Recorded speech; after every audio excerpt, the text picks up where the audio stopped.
Dear children, today we will start with the third lecture in the continuation.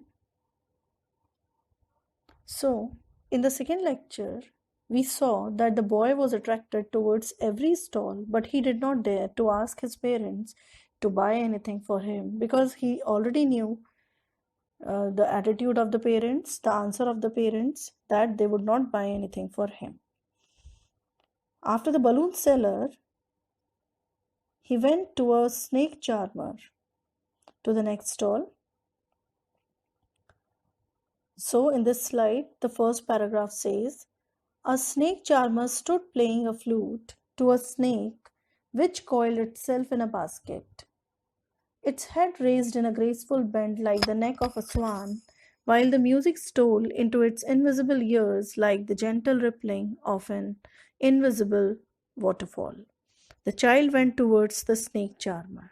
So, after the balloon seller, the boy proceeded towards the snake charmer, who was playing a flute to a snake, and the snake was coiled in a basket, its head raised in a graceful bend like the neck of a swan. Only the head of the snake could be seen coming out of the basket, and this graceful head could be compared to the neck of the swan. While the music stole into its invisible ears like the gentle rippling of an invisible waterfall.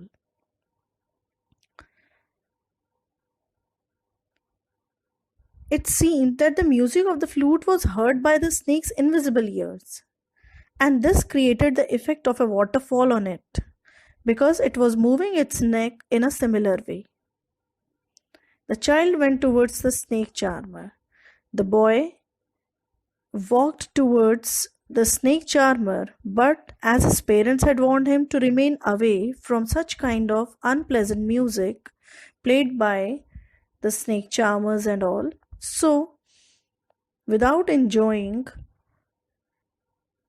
this anymore, he walked farther from there. Next paragraph. But knowing his parents had forbidden him to hear such coarse music as the snake charmer played, he proceeded farther. So the boy moved farther. There was a roundabout in full swing. Men, women, and children carried away in a whirling motion, shrieked and cried with dizzy laughter.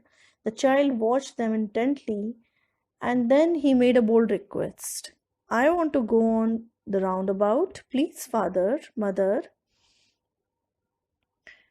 The most attractive thing in the fair for this child was a roundabout swing.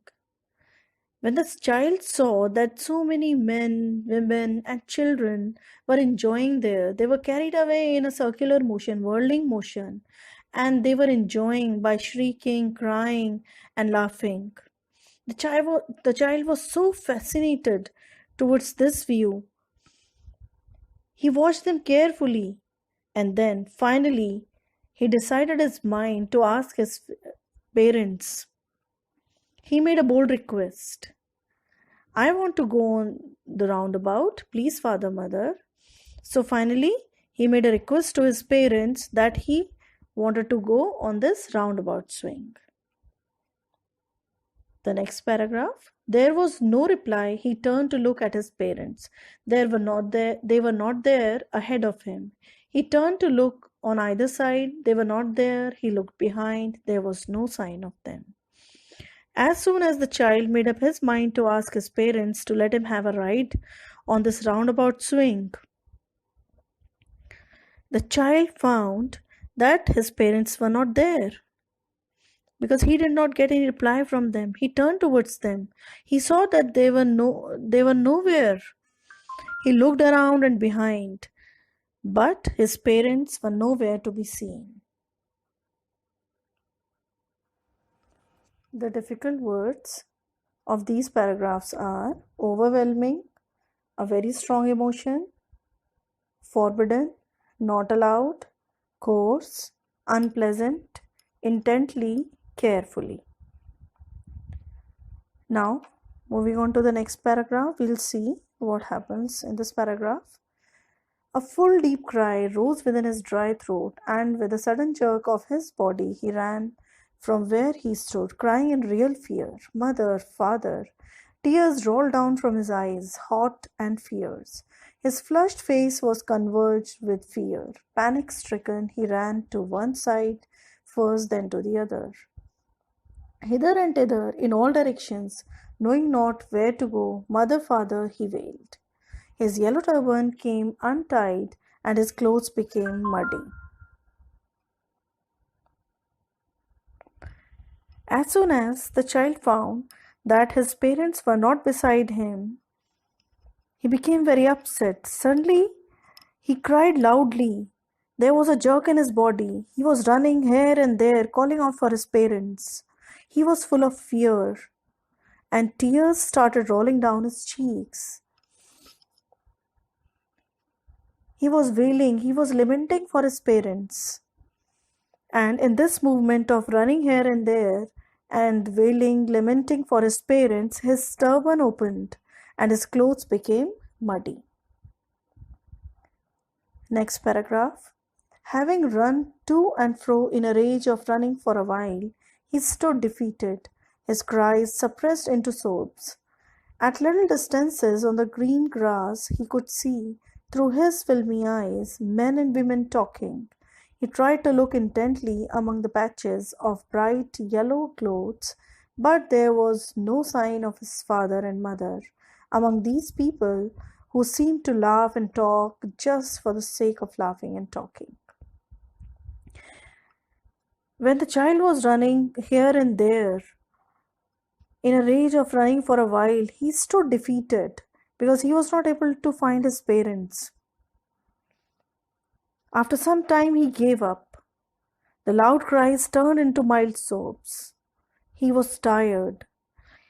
He saw some people standing and talking and tried to find. His parents were among them. The child tried his level best to search for his parents among this big crowd. The laughter and talks of the people were meaningless for the child. He saw in the surrounding that all the people were enjoying. They were laughing, they were enjoying, but this laughter, this enjoyment of all the people were meaningless for this child who had lost his parents. He was simply searching for his parents.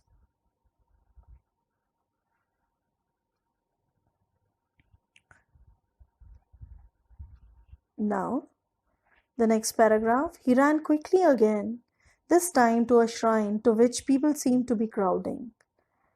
Every little inch of space here was congested with men, but he ran through people's legs, his little sob lingering, "Mother, father." Near the entrance to the temple, however, the crowd became very thick. Men jostled each other, heavy men with flashing, murderous eyes and hefty shoulders. The poor child struggled to thrust a way between their feet, but knocked to and fro by their brutal movements, he might have been trampled underfoot, had he not shrieked at the highest pitch of his voice, "Father, mother!" A man in the surging crowd heard his cry and stooping with great difficulty, lifted him up in his arms.